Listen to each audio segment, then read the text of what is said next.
참 이상하지 않나요? 우리는 베이비 부머와 밀레니얼 세대에 대해서는 끝도 없이 이야기합니다. Z세대에 대해서는 마치 아주 흥미로운 신종 생명체라도 되는 것처럼 낱낱이 분석하죠. 하지만 그 중간에 존재하면서도 거의 언급되지 않고 마치 투명 인간처럼 취급받는 세대가 있습니다. 대략 1965년에서 1980년 사이에 태어난 X세대입니다.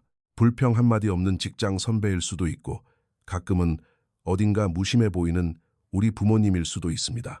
인터넷이라는 세상을 만들어냈으면서도 정작 자신의 아침 식사 사진은 소셜미디어에 절대 올리지 않는 사람들이죠. 그리고 아무도 말해주지 않는 사실이 하나 있습니다. 현재 살아있는 세대 중 그들의 심리가 아마 가장 큰 오해를 받고 있을 거라는 점입니다. 그들은 맞벌이 가정의 증가로 텅 빈 집에 혼자 남겨진 이른바 열쇠든 아이들이 대규모로 등장한 최초의 세대였습니다. 한번 상상해 보세요. 때는 1978년입니다. 당신은 8살이고 부모님이 모두 일하시기 때문에 텅 빈 집으로 돌아옵니다. 스마트폰도 없고 현관을 비추는 카메라도 없고 당신이 무사한지 확인할 수 있는 방법이 전혀 없습니다. 스스로 문을 열고 들어가서 간식을 챙겨 먹고 혼자 숙제를 하며 묵묵히 부모님을 기다립니다. 미국의 한 정신의학 저널에 발표된 연구에 따르면 1984년경에는 5살에서 13살 사이의 어린이 약 700만 명이 방과 후에 어른의 보호 없이 혼자 지냈다고 합니다. 누군가 항상 내 곁에 있어줄 것이라고 기대할 수는 없다는 사실을 세대 전체가 배운 것입니다. 그 텅 빈 집은 단순히 그들을 자립적으로 만든 것 이상이었습니다. 모든 행동에는 피할 수 없는 진짜 대가가 따른다는 사실을 뼛속 깊이 새겨주었죠. 말로 적당히 변명해서 빠져나갈 수 없는 대가 말입니다. 마침내 부모님이 돌아오셨을 때 아이들은 자신의 위치를 정확히 알았습니다. 집안의 규칙은 엄격하고 단호했습니다. 아무도 아이의 기분이 어떤지 신경 쓰지 않았고 대화로 풀려고 하지도 않았죠. 선을 넘으면 그 즉시 대가를 치러야 했습니다. 심리학적으로 이는 연구자들이 말하는 고도의 수반성 환경을 조성했습니다.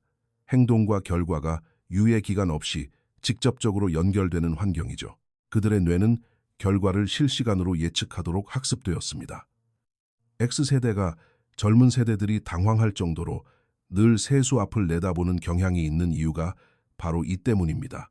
X세대는 부모님들이 입버릇처럼 직장의 안정성을 강조하면서도 뒤돌아서는 1970년대와 80년대에 걸쳐 이혼율을 치솟게 만드는 모습을 보며 자랐습니다. 회사에 청춘을 다 바쳤지만 결국 닥쳐온 구조조정의 칼바람 속에서 해고 통지서를 받는 사람들을 목격했죠. 어른들은 그들에게 열심히 일하고 규칙을 따르면 인생이 잘 풀릴 거야 라고 말했습니다. 하지만 그 규칙들은 그들 눈앞에서 한순간에 바뀌어 버렸습니다. 그래서 심리학자들은 이를 방어적 비관주의라고 부를지 모르지만 X세대는 이를 그저 현실을 직시하는 것이라고 부릅니다. 그들이 딱히 냉소적인 것은 아닙니다. 오히려 감정적인 갑옷을 두르고 있다고 보는 게 맞습니다. 좋은 일이 생기기를 바라지만 마음속 깊은 곳에서는 언제든 상황이 나빠지고 발밑이 무너질 수 있다고 예상합니다. 솔직히 말해서 살면서 항상 그런 일들이 일어났으니까요. 그리고 이것이 바로 소셜미디어에서 그들의 목소리를 거의 들을 수 없는 큰 이유 중 하나입니다. 그들은 사생활 보호가 지극히 당연했던 시대에 자랐습니다. 어릴 적에 실수를 하더라도 그저 동네 몇 사람만 알면 그만이었죠. 휴대폰도 없었고 인터넷에 퍼지는 동영상도 없었으며 그저 지하실이나 주차장에서 있었던 몇 가지 부끄러운 기억들 뿐이었습니다. 모르는 사람들이 볼 수 있도록 자신의 인생을 낱낱이 공개한다는 것은 그들에게 전혀 흥미롭지 않습니다. 오히려 위험하게 느껴지죠. 첨단 기술을 이해하지 못해서가 아닙니다. 세상 사람들이 나에 대해 적게 알수록 더 안전하다는 사실을 일찌감치 체득했기 때문입니다. X세대는 기본적으로 비꼬는 유머와 아이러니를 방패로 삼았습니다. 농담을 던지고 상황과 거리를 두고 마음의 상처를 받기 전에 웃어넘기는 시기죠.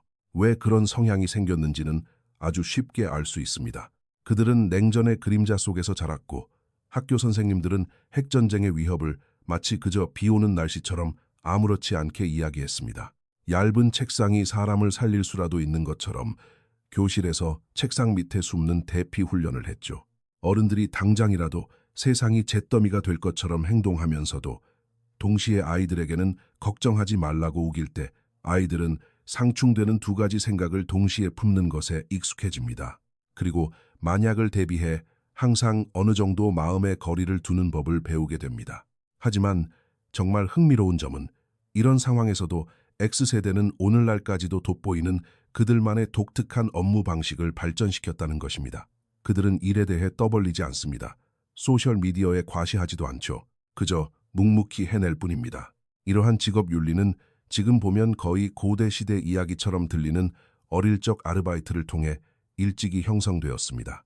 새벽 5시에 하던 신문 배달, 마트에서 물건 봉투에 담아주기, 계산기가 고장나면 머릿속으로 거스름돈을 계산해야 했던 패스트푸드점 계산원 일 같은 것들이죠.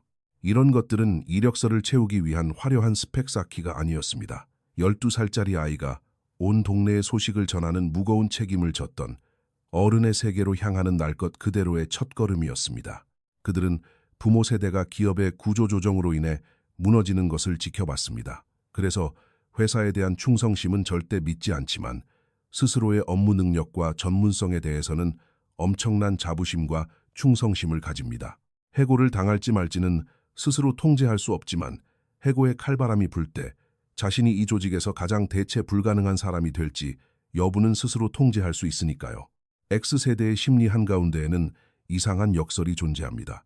그들은 가장 독립적인 세대이면서 동시에 가장 조용하게 타인과 협력하는 세대입니다. 그들은 절대 먼저 도움을 요청하지 않고 스스로 알아서 해결합니다. 8살 때부터 늘 그래왔으니까요. 하지만 반대로 당신에게 도움이 필요하다면 그들은 아무런 호들갑도 떨지 않고 소셜미디어에 티를 내지도 않은 채 조용히 나타나 도와줄 것입니다. 이는 부모님이 안 계시던 시절 필요에 의해 동네 친구들과 끈끈한 유대감을 형성했던 경험에서 비롯된 것입니다. 이제 그들과 권위의 관계에 대해 이야기해 볼까요? 이 부분은 꽤 복잡합니다. 그들은 직함이 아닌 능력을 존중합니다. 만약 당신이 진짜 실력으로 그 자리에 올랐다면 그들은 당신을 믿고 어디든 따를 것입니다.